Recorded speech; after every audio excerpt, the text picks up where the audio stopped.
Coaching teachers helps a teacher improve his or her instruction by identifying his or her strengths and areas of improvement. The following video illustrates an effective coaching session between a teacher and her principal.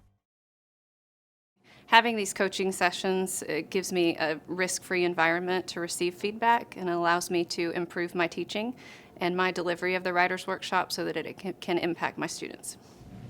So how do you think your mini lesson went? I think it went well. When they were turning and talking, I was noticing some students that are still focusing on the details of the text rather than the structure, so I'll know that I want to pull those students into a group.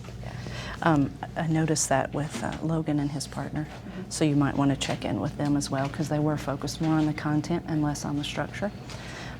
They had great conversation about the content, which was nice to see. Well, you had asked for specific feedback. One of the first things you wanted me to look for was how you stated the teaching point right up front, how you let students know what they're going to be learning today. And I feel like you did that effectively because you shared with them that really the purpose of today's lesson was for them to be able to look at how writers write and use structure to convey a message. So I feel you definitely did that. A couple of other things that you asked me for. You wanted me to give feedback on the strategy that you were using. And some strategies that we had talked about previously were demonstration, guided practice, inquiry, as well as explanation with example. And I know in your lesson plans, you put that you were going to demonstrate how a memoir was organized. And I feel that with the annotation on the anchor chart, you kind of provided that visual for them, and you kind of did demonstrate for them how to look at how the memoir was structured.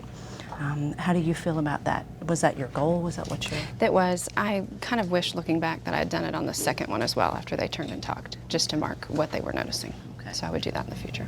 And I noticed that the structure of the second one was, the second piece you used was definitely different than the first. It was. What things would you have pointed out to them? That was intentional. The great thing about having my principal visit is that she gets to know my students as writers. So she's able to sit down with students and check in, see how they're progressing in the unit, and then comes back to check with them again later. She's able to see their growth, and they love sharing their writing with her. Please note, this is a snapshot of effective instructional practices in one classroom, and effective instruction varies with the standards and lessons. For more examples and resources, view the other videos in the series and visit georgiastandards.org.